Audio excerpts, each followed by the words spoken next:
Hey guys, Ricky here with the DoD Contract Academy podcast, and excited to bring you number 2 in a 3-part series where we are sharing with you the best interviews that we had in 2022. We talked to some amazing business owners. We talked to some awesome subject matter experts that have really developed their niche within federal contracting, which is a huge space. If you've been listening to the podcast long enough, you probably understand that there are so many different offices and agencies, different ways that the government buys, that there's a lot of different areas to be creative and see where your product or service fits. And because of that, we like to not only talk to business owners that have had success, but we also like to talk to other subject matter experts, whether they focus in OTA or SBIR, STTR, or sole source contracts. The list goes on. But today we're going to bring you another small business owner. And this one we have gotten so much feedback on that I really want to share it with you. So this is going over Brian Streem's interview. He is the CEO of Vermeer.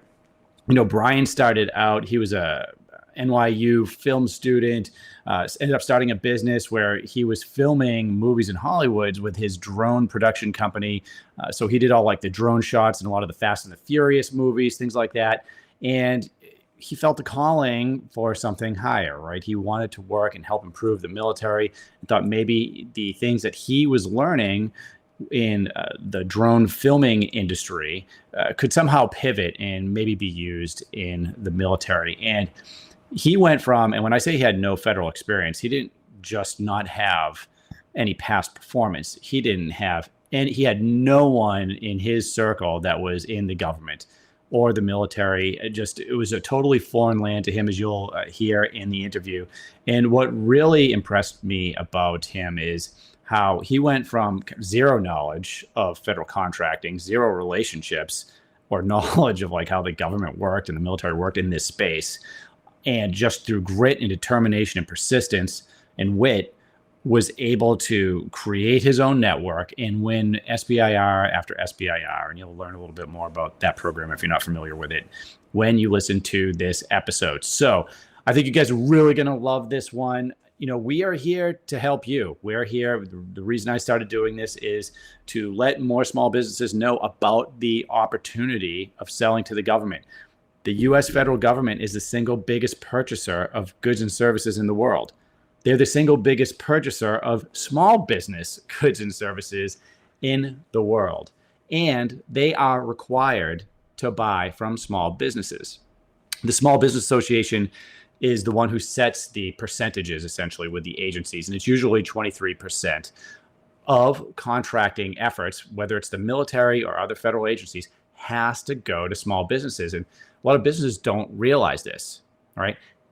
In addition, they don't realize that the military in particular buys just about everything that you can think of. If you could think about it, whether it's Tai Chi instruction or advanced, satellite technology, which is probably more what you're thinking with the military, the government buys it. Landscaping services, like so many different things. They're required to buy it from small businesses. And get this, less than 1% of small businesses actually sell to the government. Okay, it frustrated me as an acquisitions officer, and it's really the point of this podcast is to let you know, hey, there's a huge pool of customers out here for you in the federal government. They have to buy from you. And the number of small businesses selling to the government is minuscule and going down. It's gone down, I want to say, I'll have to check my math, but I'm pretty sure it's down. The total number of small businesses is down 40% over the past decade is what I believe I read in my research. And, it's really striking not only how few businesses know about the opportunity, but how many realize how money is out there. I mean, the U.S. military alone, I want to say in 2021, spent over $80 billion just on small business contracts, another $50 billion on subcontracts that weren't even included in that number. We could see all the information. So I want you to be aware of it. And that's what we're trying to do with the podcast. And if you want our help, absolutely go to dodcontract.com. So we have a lot of resources there. We have a free workshop that'll walk you through the formula. So just watching that workshop, if you're interested in selling to the government, it's going to eliminate a lot of the mistakes companies make when they try to sell to the government. So, one of the reasons there are so few small businesses selling to the federal government is because they don't understand the process. If you've listened to these podcast episodes, you know some of those mistakes already. This is going to lay it out for you in a clear path where you have to focus, what not to do, what you can be doing. And then we have programs at DoD Contract Academy. Look, I'm trying to create the best fit for the small businesses out there. So whether you're brand new, starting from nothing, or whether you've been at it a while and maybe just want to, either you haven't been seeing success or you want to increase the amount of contracts you're winning, we have programs for you. So you can check those out at dodcontract.com. We'd love to have you either in the academy as a member, where we're helping and coaching you each month on learning the process, executing, influencing requirements, landing those contracts. And then we have another program, which is our 5-week launch program, much more intensive. So if you want to spend 5 weeks with me and some of the other subject matter experts that we work with to get you from whether it's zero or you're already registered to a absolutely locked down federal sales plan, selling to the right customers that are actually buying what you sell. So you're going to know what you're going to do every day, every month for the year, start building your pipeline out, et cetera. At the end of that 5-week program, you're going to have that. So you can check that out as well at dodcontract.com. Don't forget to please subscribe to the podcast and review the episode if you're so inclined. That always helps. And now I'm going to hand you over to my interview with Brian. And again, I think you're going to really enjoy it. So thanks again, and hopefully looking forward to seeing you in the academy. Cheers.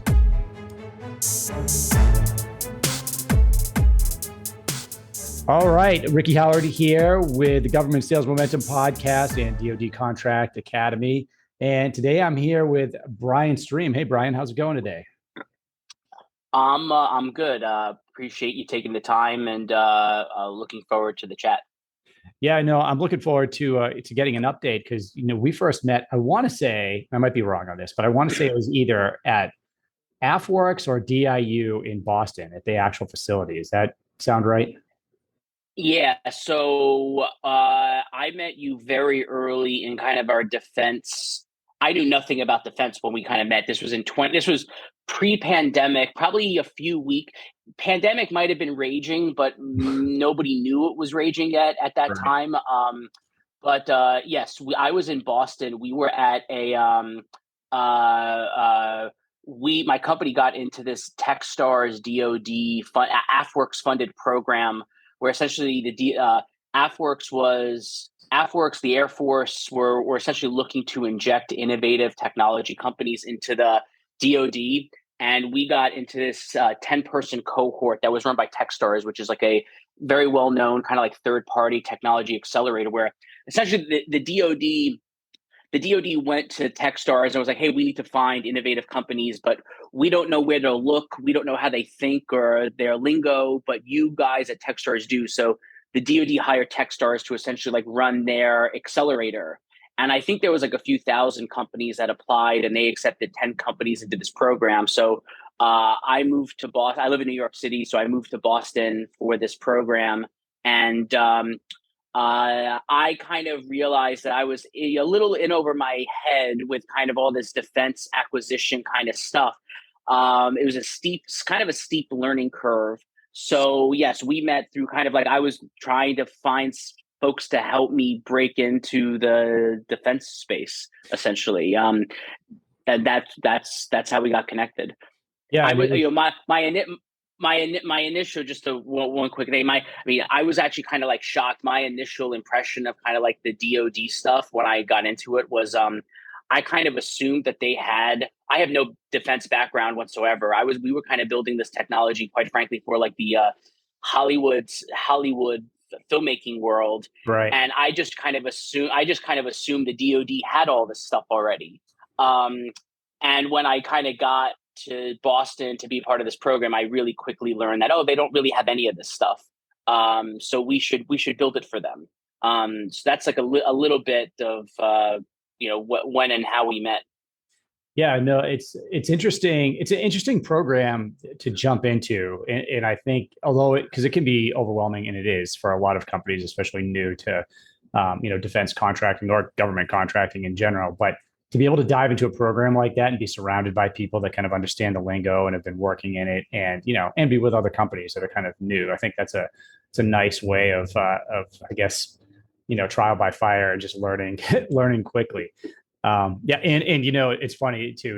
The DoD. A lot of people assume the Department of Defense has everything, or are the subject matter experts, but that's why we can get into this later. It's why the whole market research phase, exists in acquisition. So we can go out to the actual experts, which are like you and other business owners, and actually figure out, hey, what do we need? What, who should we be putting on contract? What are the new innovations out there? And that's kind of how we find that out. But I think that you actually gave us a good segue to just kind of talk about who you are and kind of Brian pre-company here. You started talking about Hollywood and everything else. So maybe we could talk a little bit about, hey, who are you, and where'd you come from, and Yeah, sure. what made you start your business?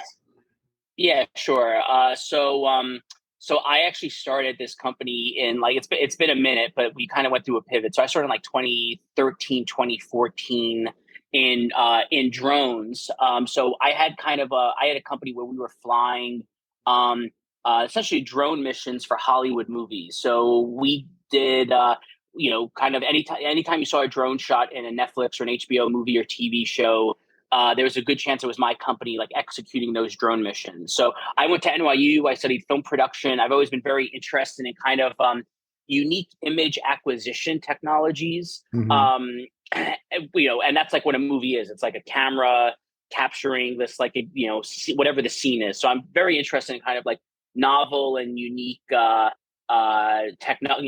photography, videography type technologies. And so my company, we did drone cinematography for Spielberg movies and Fast and the Furious movies, and we did it for Oscar-winning Best Picture films, and we were probably the biggest company in like the world doing that stuff. Wow. So I had a couple offices across the country. We did projects in Europe, and it was a really tough business, and it kind of wasn't. It wasn't exactly what I wanted to do. I mean, I remember I bought, for some stupid reason, I decided to buy a big exotic Swedish drone that was very expensive in like 2013 or 2014. I was just like, this is something that people are going to want. People are going to want to like fly these drones around and take pictures with them. And went to Sweden a couple times to investigate this drone. The drone we ended up taking that drone. We flew into Kiev and filmed Chernobyl with it as kind of like a marketing stunt. So I was probably the first person to like film Chernobyl with a drone. That kind of came in vogue. I think Time magazine called it the best drone video of 2015 or something like that. Really? But That's awesome. yeah, so that kind of like started it, and then we got on all these big movies. The business was tough. It was Hollywood movie directors, they want faster, more aggressive kind of aerial photography.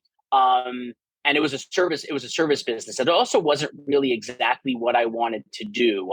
I was kind of young. I mean, I was in like my mid-20s at this time, and the business kind of like what I wanted to do was actually what we're doing today at Vermeer. But at the time, the technology simply didn't really exist to do what I wanted, and I was not yet smart enough to figure out how to kind of like the appropriate business model for it. So we were getting paid like per job on these for these movies. Sometimes we were charging $15,000 to $20,000 a day, but Wow. still it was still not enough money. It was still not but it was still not enough money. Like I know it sounds like a lot of money, but it also like wasn't enough money. Like these were like really big, expensive, complicated drone shoots with a ton of equipment and stuff like that. Yeah. And then what happened in 2016, 2017, I put on a HoloLens for the first time, Microsoft HoloLens augmented reality headset. And I kind of had like an oh shit kind of moment. I'm like, okay, this is what I've wanted to do. And this is kind of is more of my vision of what's been in my brain for the last couple of years. Because one of the problems we had doing Hollywood movies was that directors had a vision in their brain on what they wanted the camera to do and what they wanted the shot to look like. Yeah. but it was very hard to kind of articulate that vision to our sales team, our operations team, our drone pilots, our camera operators.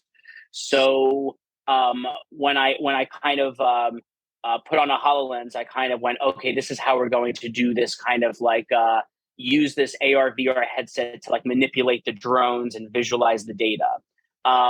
So I started to I made a very hard decision in 2017, 2018. I decided to essentially totally pivot away from the services and focus on building this very exotic AR VR drone mission planning system that has a couple other kind of cool features, GPS denied features and autonomy features and things of that nature.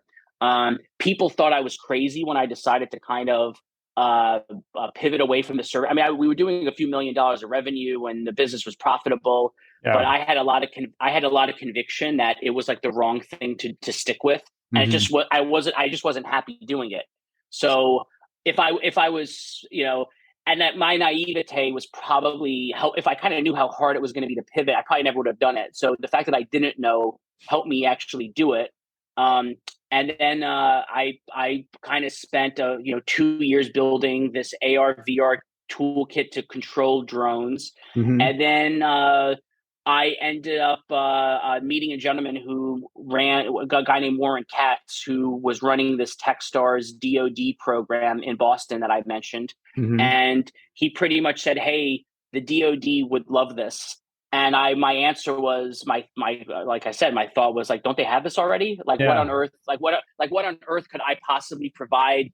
Like, what do you mean? Like they've never seen this before? They don't have this? Don't they have a crashed UFO somewhere that they've referred like? And pretty much I learned no, they don't, and like they could use this.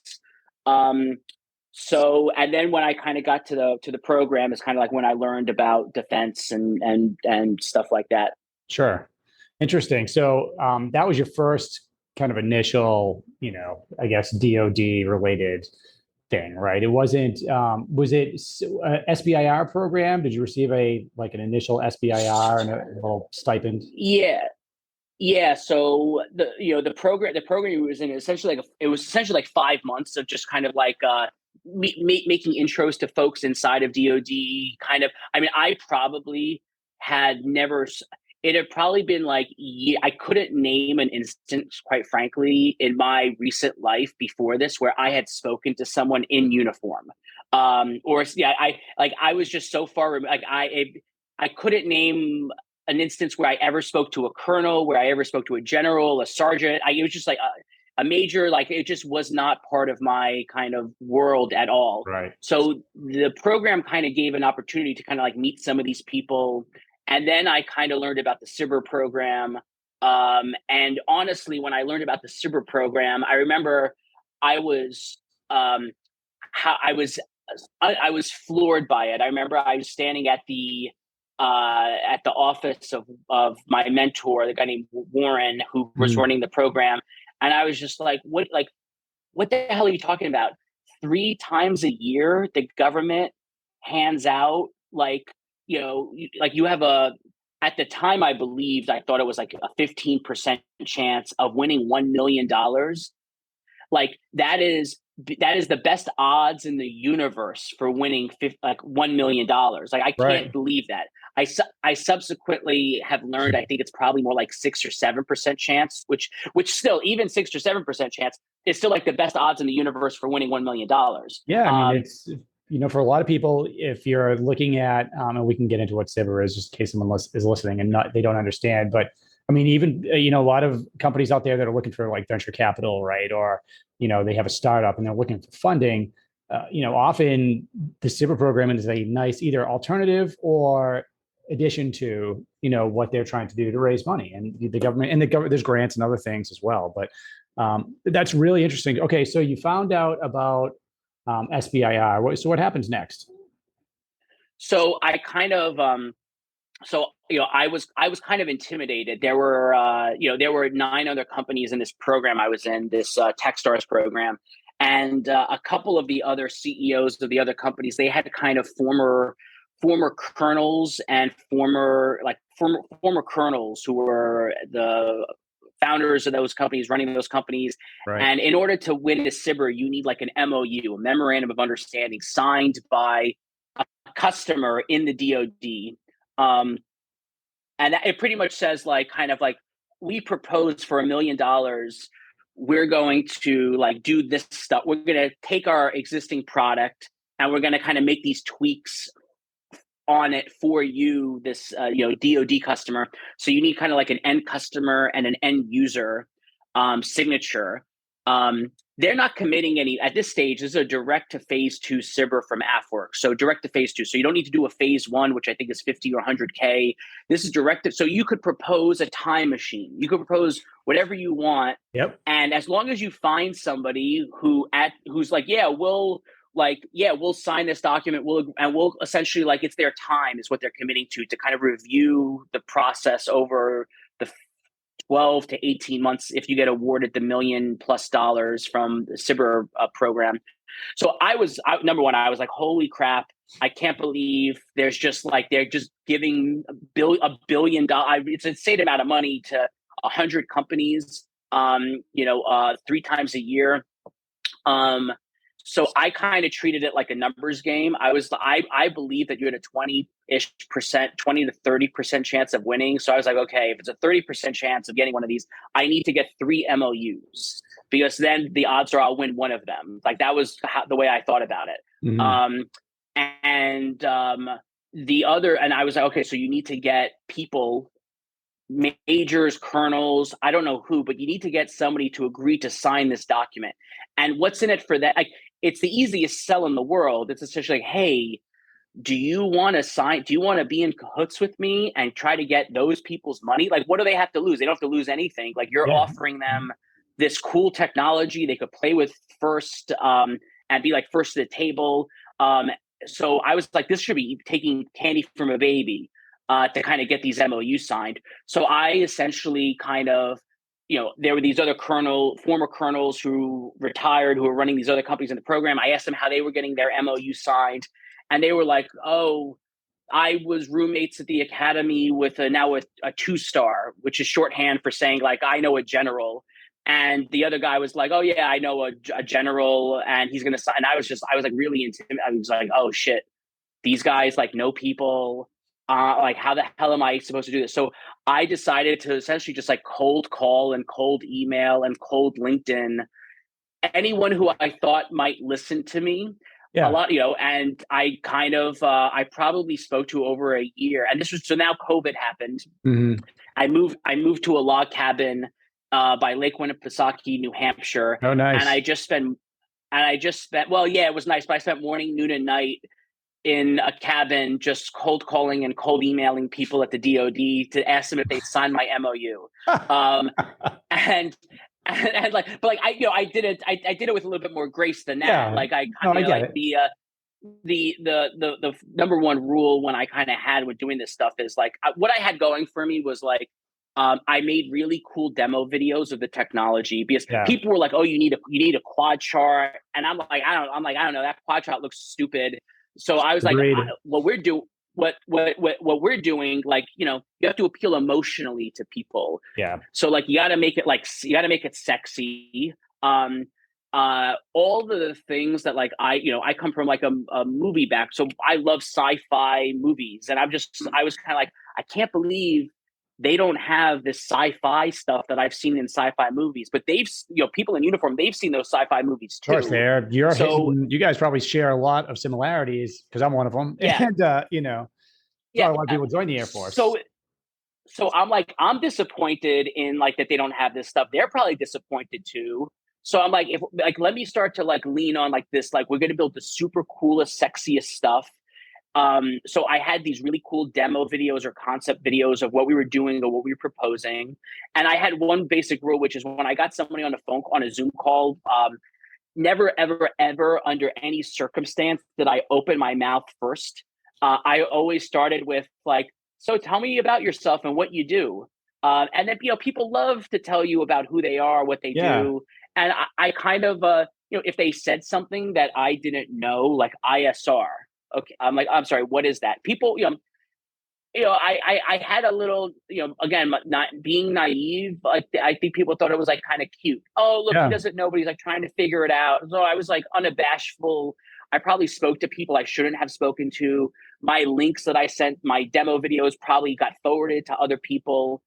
I had people starting to reach out to me, wanting to talk Yeah. to me. And I just followed up. I built a pipeline. I was methodical about it. And then I ended up getting 3 MOUs signed the first time. And then I got, it blew my mind. I got awarded, 2 of them.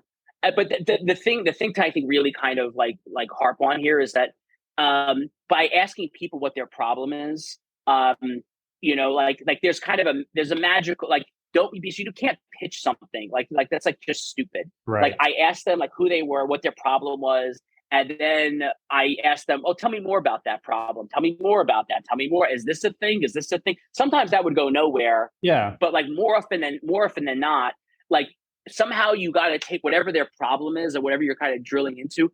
There's a creative moment in the conversation where then you need to take whatever your thing does and make your thing solve their problem. And pivot into that.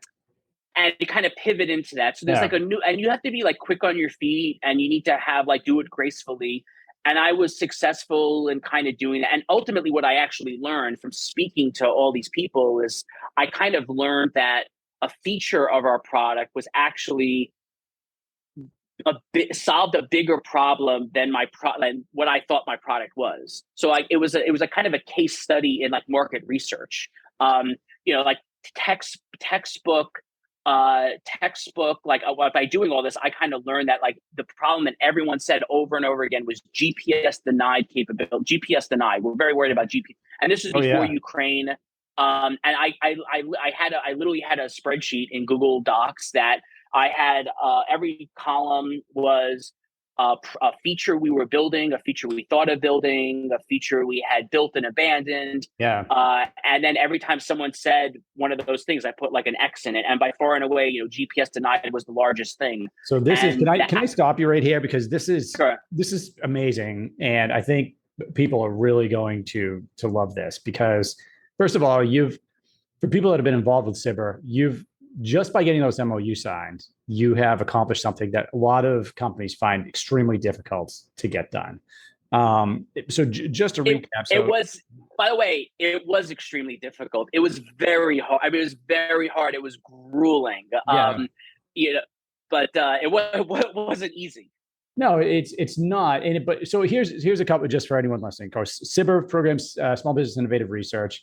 And like Brian said, so this can, if you have a product or a solution commercially, typically you can make modifications for maybe a government need, right? That could be a instance of where the government might be interested in giving you a SBIR contract. SBIR phase 1, typically it's like a study and it's low dollar, like you mentioned, 100, 150 grand. SBIR phase 2, that's where you're actually doing the thing, building the thing, modifying, or maybe you're testing it on a military base. And now I think the latest one was like 1.3 million-ish, the last round. I think that's right. Yeah.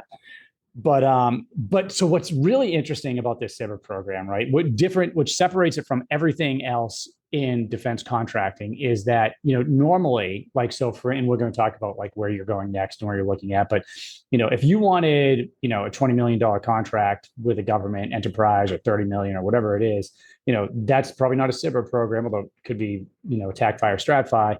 But typically you need an acquisitions team to put you on contract, right? So that's like 0.1% of all of the military people, all the government people out there, which means that the guys that are typically selling products and they're talking to the users, they don't get anywhere because they can't make purchases from them, right? They're not going to buy, they wouldn't even know where to start to buy like $100,000, you name what it is.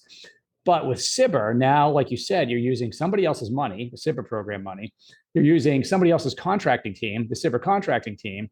Now you can reach out to the users and the people that would actually be interested in what you have to potentially get them to sign an MOU, which is what you need for a phase 2, right? Not a phase 1. So it's really interesting. It's an interesting way of selling to the government and developing a network while you're doing that and kind of getting an idea of who the users are and the acquisitions people and maybe the requirements people. Okay, so I just wanted to kind of set the groundwork for everyone. So now you've got the phase two. That's the golden nugget everyone's looking for in SBIR. So what happens next?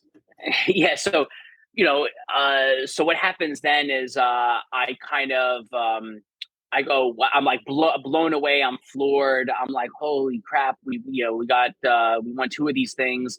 And then I kind of, the next time up, we get three additional MOUs. And we get awarded all three of them. So Wow. in a span of 8 months, I got like five direct to phase two SBIRs. Now, I also just want to say, like, that is incredibly rare. I Yes. cannot actually find a duplicate of that. And it was really, really hard to do, but I was kind of like, wow, it's $1 million, like 1 million free dollars.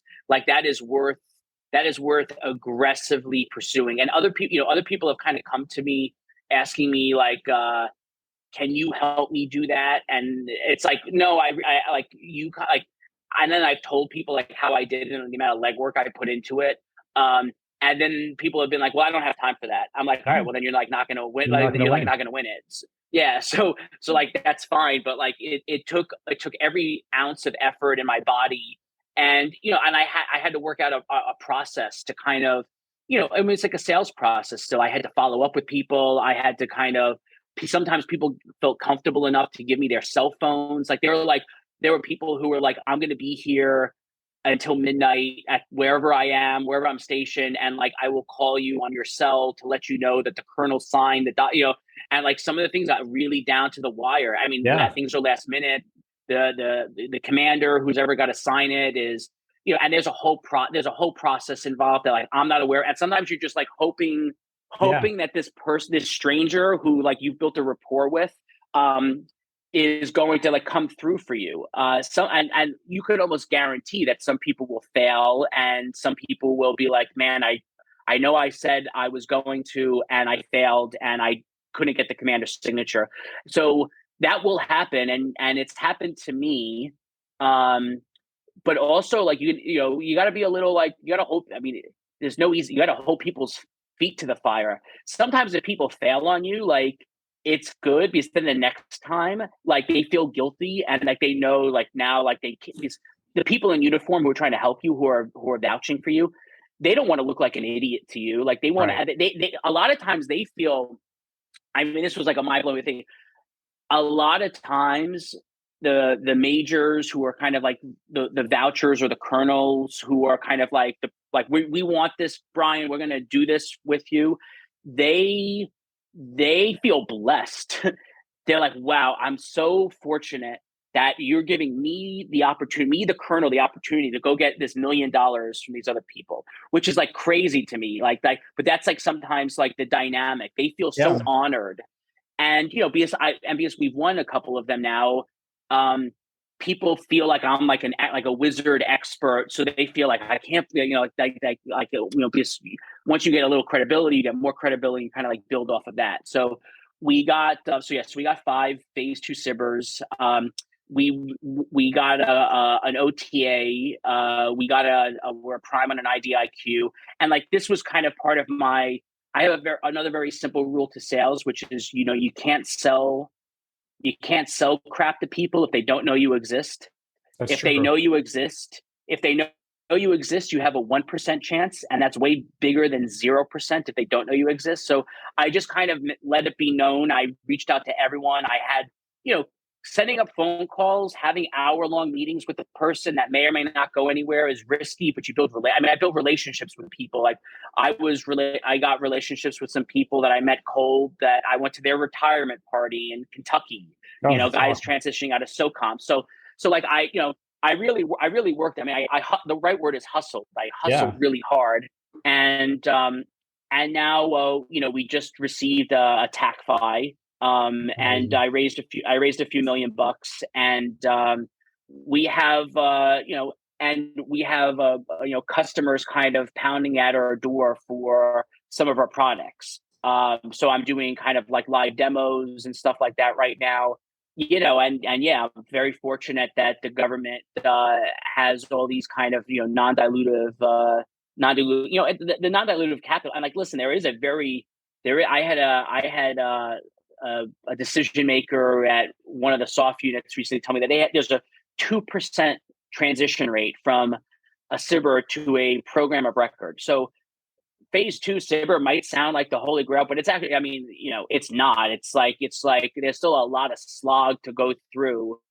And I don't have all the answers. I'm still trying to kind of figure it out. But I think the one of the foundational pillars of it is if you are building something that really solves a big problem for them, that's how you like succeed. I have tried to kind of solve problems that no one cared about before, and that's like no one, like, it's like you got to sell, like you don't want to sell something. That's like the worst thing in the world, like trying to convince somebody that your thing is better or cheaper or sexier. That's like the worst thing, to try to sell somebody.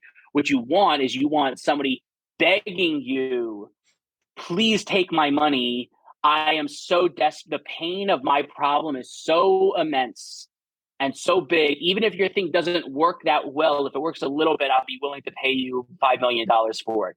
So like you kind of, so it's not a function of selling somebody. And the DoD is so big and so large. And in this case, we're talking about like Air Force servers.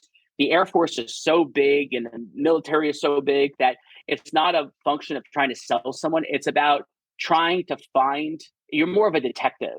You're more trying to find the person who the pain resonates with so much, and they have the money and they're willing to give you $5 million of it, or whatever dollar amount is. And that person's out there. You just got to make sure the problem you're solving is big enough, great enough. There are requirements for, and like sometimes, I also have kind of like learned, like, there's a process where, you have to meet with requirements, because sometimes the requirements people don't even know what exists. They don't know what's out there. No, so absolutely not. Yeah. So you need to like let them know about what you're doing, because if they go, wow, I had no idea that Brian Streem could travel through time. Now that I know he's got a time machine, I'm going to make it a requirement on the next blah, blah, blah, blah, blah. Yeah. I mean, just to give you an example of how prevalent that is, and this isn't anything against the acquisitions community, which I came from, the defense acquisitions community, but there are so many different contracts out there in so many different agencies. Like you said, even in the Air Force, you have different commands, you have different units, you have hundreds of bases, you have all of these things that are going on contract, right? I remember we were working on a cyber effort once, and a solution we needed around the time of insider threat was actually on contract in 3 different agencies for the exact same thing that nobody knew what they were on contract for. So it was the type of thing where we all could have used it, but we just basically paid 3 times what we should have.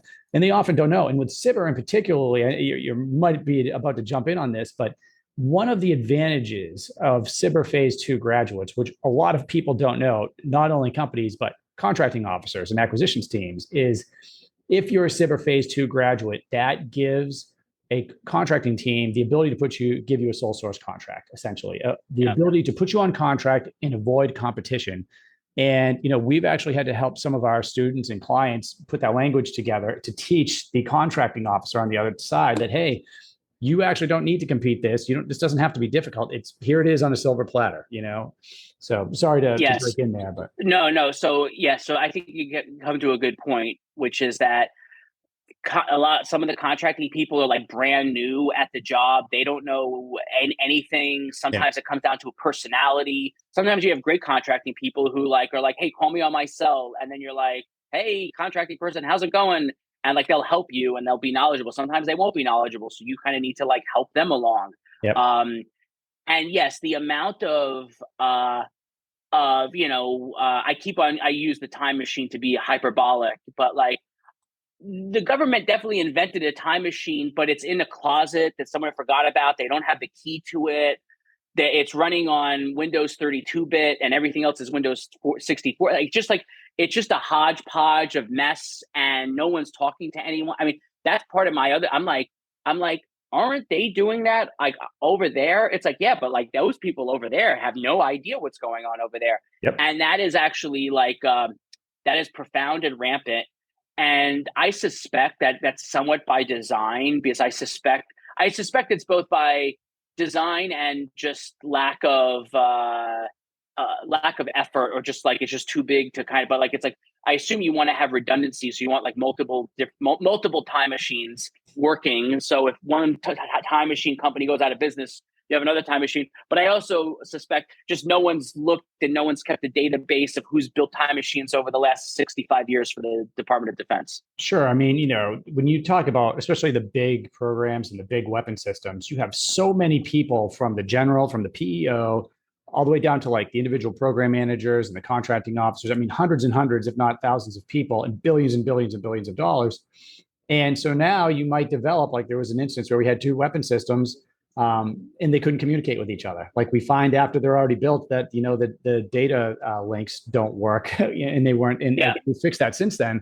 But I mean, that's the type of thing where, everyone doesn't communicate. So you bring up a lot of excellent points, but one of them is don't assume that your Department of Defense or government acquisitions guy or gal on the other side knows everything, because they don't. And often it is up to the company. In fact, the most successful companies are doing just what you're doing. They're talking to people. They're helping them. They're basically helping the contracting teams and the PMs put them on contract. Like, hey, making it easier for them. This is how you can go about doing that and connecting the dots. Because I mean, a lot of times they don't have time to connect the dots.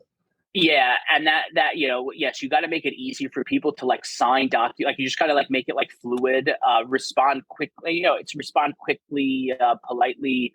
I also kind of like I also worked out there. I had in order to get the MOU signed, in order to actually, there's a lot of let's just say administrative stuff that goes into it. Like I actually have I've written none of the white paper. Like my CTO fortunately never wrote a phase 2 SBIR before in his life, but I'm like, you're doing it and you're going to figure it out. Okay. So it was kind of like, I was the guy who like buttered the customer up, built the relationships, followed up with them, schmoozed them. Then he would kind of work on it with maybe another engineer. If I needed like an astrophysicist to fill in 2 paragraphs on the technical that I hired an astrophysicist to write, I kind of people I also think like, I have some controversial opinions on the subject matter. Like there's also just like a lot of, we'll help you do this. We'll write your proposal for you and do that. I've never done that. I decided like people who like, if that's a hard business model for the person who's writing the SBIRs. So I kind of decided like, well, if I need an expert in astrophysics, like I'm just going to like hire an astrophysicist. Like I don't want like a broad, here's how you win stuff. And then I have a guy who's a retired colonel in innovation who kind of like polishes to make sure all the lingo is kind of DoD lingo. That recipe worked, but it wasn't like easy to, that whole thing wasn't easy to put together. And then, people like that you have on your bench so that if a contracting officer has a question, you could use your resource to kind of help them solve the problem. It's impossible to know everything. That's a really great way of approaching it too, because I mean, eventually companies get big enough where they have proposal writing teams and everything else. But, at the end of the day, especially with SBIRs, we're talking about usually small business, and nobody cares as much about the solution or knows about it like you do. Like that's just common sense, right? Nobody knows about it and nobody cares about it as much as you. And frankly, the people I know that have had the biggest success have either, if they didn't write it themselves, they had their teams, they were doing something like you did, maybe they hire someone to, and people come to me for the same stuff, right? But you have to be involved and you can't just write something generic. But the other thing is too, and we're kind of talking over it, but the fact that you've won so much, it's not just, part of it is, but it's not just that you have hustled and you've been smart about the way you've gone after it. Your technology has to be amazing and innovative to have won this. I mean, a lot of people are they propose things that aren't amazing, right? And a lot of people have technologies and solutions that aren't that great. And, although some of that stuff does make it on contract, the government's also not stupid, right? So I know we've talked a lot about how, we have to educate the person on the other end, but also don't assume that they're stupid, right? So the fact that you've had so much success and you've been, I think, humble about this, but really speaks to what you've created. It really must be amazing. And I'd also like to learn a little bit more about, if you can talk about it, like Sure. what development have you done in the SBIR program? Like how did that take you from kind of what you described in the beginning with like that mission planning, drone software to, now, because a lot of these pivots that you've talked about, are essential. And that's what a lot of also good companies are doing. They have one thing, the government needs a slight tweak. You pivot over and you help them solve the problem. Yeah. So I don't, and just to kind of address like a little bit, I don't think there's a silver bullet as to like how to win SBIR. It comes down, I mean, I think there's a lot of factors. There's luck, avoiding bad luck. There's hustle. There's good technology that solves real pain points, making sexy demo videos, or like making something like making, I often say this, inside the company, like whatever, like the demos, they need to be emotionally appealing. Yeah.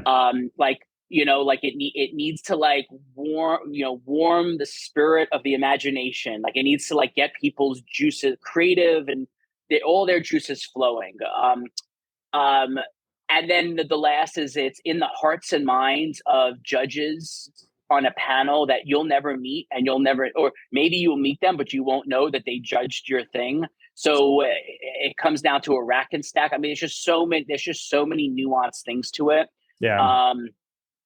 So it's hard to know exactly what the answer is, but it's a combination of those factors. If you have the best technology and you don't hustle, it's not going to work. If you have, moderate technology with a great video, with a great video that shows what it could be with a little bit of hustle, okay, that's like a better, that's like a better cocktail for success than just a time machine alone that sits in a closet that no one knows about. Right. So it's multifaceted. So in terms of kind of like the product kind of started as this AR drone mission planning software designed for Hollywood movies to kind of plan really complicated drone aerial photography shots. So the user kind of puts on a 3D HoloLens headset, and they see kind of like a pre-existing 3D map as like a hologram in front of them. And then the user essentially is able to plan, like in this AR 3D environment, kind of plan like what they want the drone to do from like the camera's perspective. So it's kind of like, okay, so you're kind of like moving a little avatar. It's like you kind of move like a little avatar of a drone and like this like AR sand table. And then you essentially send that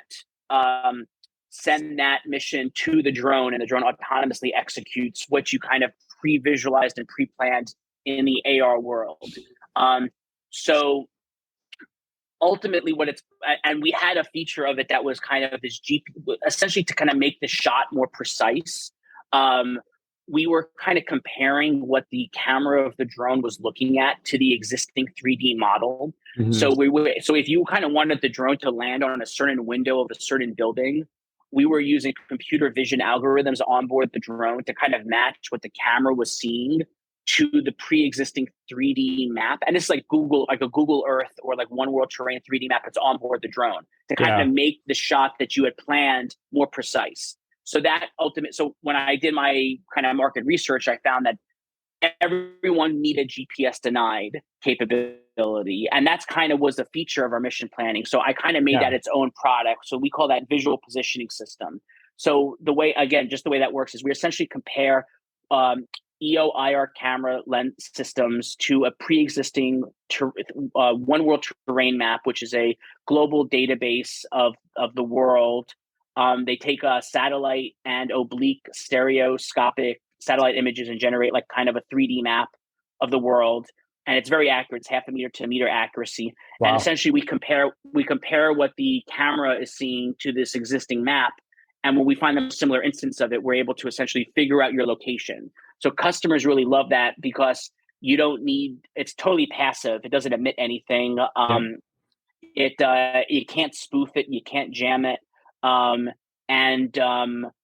We have a version for like kind of aerial platforms. We have a version for ground vehicles as well, and we also have a version for ATAC, so people could just like kind of take their phones, kind of take a couple photos on their smartphone device, and then we process it and we tell you your position based purely off of kind of like the computer vision algorithms that we're using.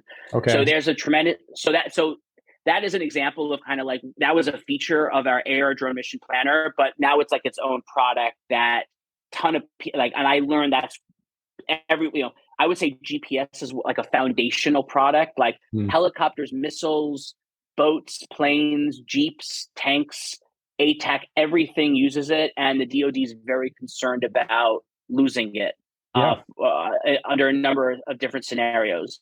And then the other, so our kind of AR VR mission planner has now become like kind of a swarm mission planner. So users kind of like in a AR or VR mixed reality environment, they kind of like identify on this 3D map an area of interest. And it's kind of like in this area of interest, I want the drone swarm to look for a person holding a gun or a person or a particular license plate. So you kind of use the AR and VR to kind of assign computer vision enabled tasks to the drone swarm. And then they go look for it. So there's a lot of complexity there. There's like autonomy on the edge of the drone. There's computer vision. There's the AR VR element to it. And then the other thing that we're working on is, so somebody from the Space Force somehow saw our demo video of kind of like the drone mission planning in augmented reality. And they said to me, I'll never forget the email. The email was, I saw your video. It's very cool. I get it for drones. I work on satellites and maneuvering satellites in space. I think there could be applications for doing AR satellite mission planning, but I don't want to lead you down a rabbit hole. To which I responded, wait, whoa. Tell me about this rabbit hole. And then we ended up winning a couple of contracts essentially to, the question was, do you think this will work on satellites in space? And I so, what am I, an idiot? I go, yeah, sure. Why not? Yeah, of course it'll work. Yeah.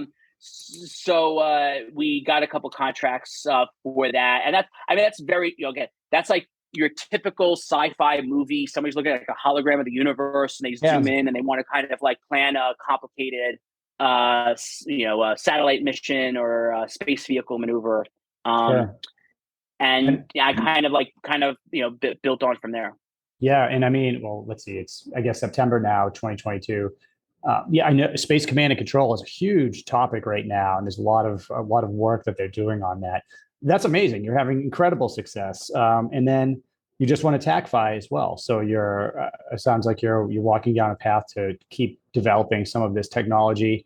You mentioned you have an OTA, which is Other Transaction Authority, and you say you're a prime on an IDIQ, a recent IDIQ? Yeah, we're prime on the ABMS IDIQ, that of which I think it's got a huge ceiling, but I know that the ABMS program has like controversial. They don't have any more money. I don't know exactly what's going on there. Yeah, but we could talk after. I was the ABMS program manager before I retired, so we could talk after. Oh, really? Okay. Yeah. Okay. Yeah, but I think for us, like kind of like the lowest hanging fruit is like, there are people with immediate needs for some of our GPS denied stuff. Like immediate needs. It's funny. Immediate needs to me sounds like we need this today, but also like government moves slow. So immediate needs, it's like it could be months before contracts happen and stuff like that. Yeah. But and the mission plan, the visual positioning system. I mean, we're doing live demos of that for customers right now who really need that and want to integrate that into several programs of record. So hopefully. Hopefully that next time I see you, that's kind of where we'll be then. That's amazing. Are you guys attending a lot of conferences?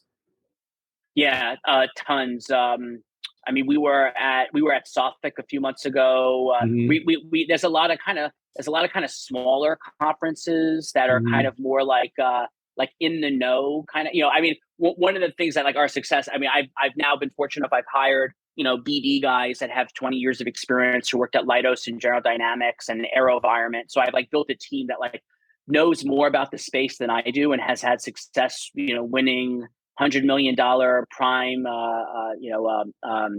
$100 million contracts for programs of record, getting things under program of record and stuff like that. Right. So somehow there is for sure a grapevine of like small niche conferences and stuff like that like you have to like be in the know somehow, and like if you build enough relationships, like people will just start to forward you things that you should attend that are kind of small and niche. But then we're going to be at AUSA, and we're going to be at AFA, AFA. I think there's a Modern Warrior Symposium coming up. I think that's a Marine initiative or event coming up in the next week or two. Okay. We're doing a ton of. We were just at GIFX, which is like an experiment. Yep. There are more of these conferences and events than I know what to do with. Yeah, no, there really are a great way to find sponsors and whatnot for things like SBIRs, and just let people know what you have.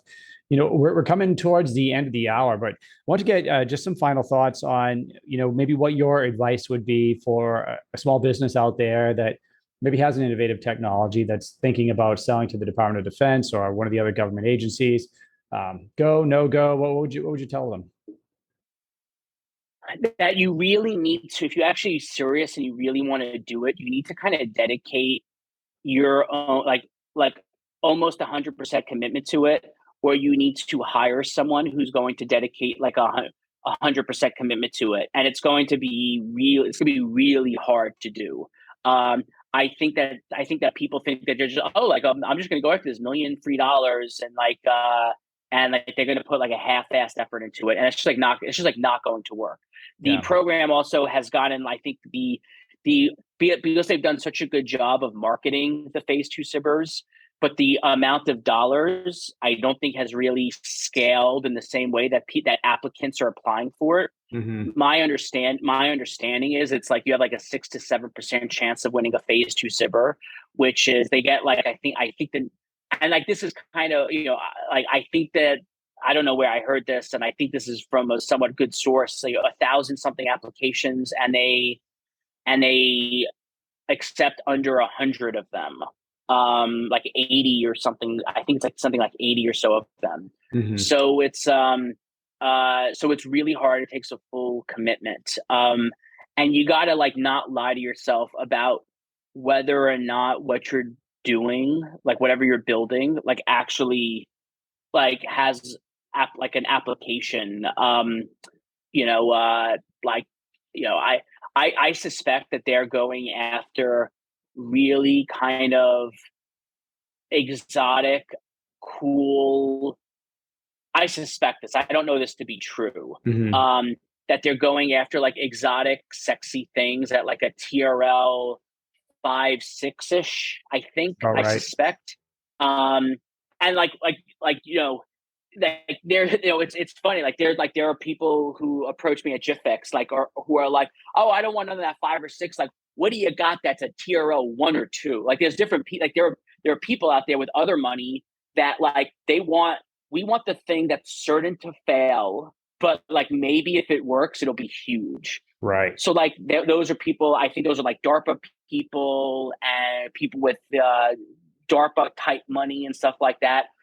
Which is funny because like you often are trying to like kind of get your TRL up and up and up, and then you find people who are like, no, tell me you're building a portal to another dimension and let's go after it. And you're like, all right, let's do it. Yeah, let's do it. How much money do you got? So sometimes I even think am I thinking big enough? Like, I wonder if there's an idea out there, like, you got to find the right problem and the right kind of, sometimes you got to find the right problem and the right crazy enough idea and the right lunatic inside of the government who has $75 million burning a hole in their pocket. And like, this has not happened to me, but people have, told me stories, they got to spend the money. They're going to lose it. Hey, that's and not just a story. I'll tell you that. I mean, at the yeah, end of the year, right yeah, now, we are in September. It's the end of the government fiscal year, and this is Fallout Fund yeah. season. This is the part of the year. So, like, and I'll give you the last word, but just for everyone listening, the government does want to spend. This is what federal agencies think. This is what every office thinks. If I don't spend the money that the government has given me, then I am not going to get the same budget next year. And I need that Totally. budget because their bills are always increasing. So then they take the fallout funds and they rack and stack what they're going to do with it. And so, like, this is the type of year where, and actually it starts a couple months before now, because right now it's all going on contract, but this is where all the good idea theories come out. They rack and stack them all and they start spending money. So no, that's absolutely true. And that goes to kind of like so yes, you always got to have like a $50 million proposal like in your drawer that you're like ready to like give to someone if they like, like that, and it's happened to some mentors that I know, that phone call of like, hey, what do you got that's like we could spend $50 million on? Yeah. Which kind of goes to my other thing, which is like, the only way to kind of get that phone call of somebody who desperately needs to spend $50 million is they have to know you and they have to have like an existing relationship with you. Exactly. So, and that takes time to build, to network. They got to kind of see you at events. They got to like you a little bit. They got to trust you a little bit. They got to kind of, so there's no easy answer. That stuff takes time, but may we all be blessed where somebody just calls and is desperate to give you $50 million. That typically does it. There's a couple instances I could think of where I know the government has reached out to companies because they had the only thing that solves a problem. But I mean, what you really did is just spoke my thesis out loud, right? Which, if I had to boil it down into two things, is it's a relationship game. You have to have the relationships. It doesn't mean you have to be a prior military guy or prior government guy. You can develop those relationships just like you did. I mean, that's the other thing. Like I had like a very Hollywood movie, like yes sir, no sir, like oh my, like people are not like that at all. Like people are not like that. Like I've spoken to generals, some generals like, oh, let's go get coffee. I'm like, generals get coffee? Like what kind of insanity? Like of course they do. Like I don't know what I was thinking, but why wouldn't they? Yeah, of course. Why not?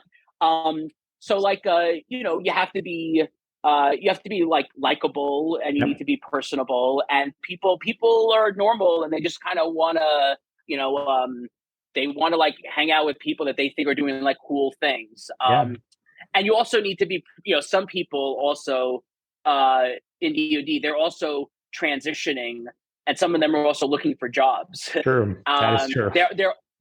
They're actually all looking for jobs. They're all secretly, this is like they all in the back of their mind know someday that they're going to transition out and they're going to want a career outside of the military. And a lot of them have spent their whole lives in the military. So a lot of them have zero clue what that other thing is like. So they're also thinking to themselves, hey, I wonder if like this company, like they want to build relationships is kind of my point. Like they don't want to be mean to people. No, I think most people understand that, what goes around comes around, right? So, and the military it is a short, even if you stay in for 20 years, that's still guys and gals getting out in their early 40s and they need a new career. They can't just stop working. So, you make a lot of great points there. I mean, I feel like we could keep this going for another hour. Maybe what we'll do is we'll have part two after you start working on some of the things that you talked about, and we could get an update on where you guys are and what you're doing in space. Sure. Yeah. Sure. Totally. No, this was fun. I appreciate you having me on, and looking forward to next time. Nope. Awesome, Brian. All right. Well, take care, and thanks again for coming on. Take care.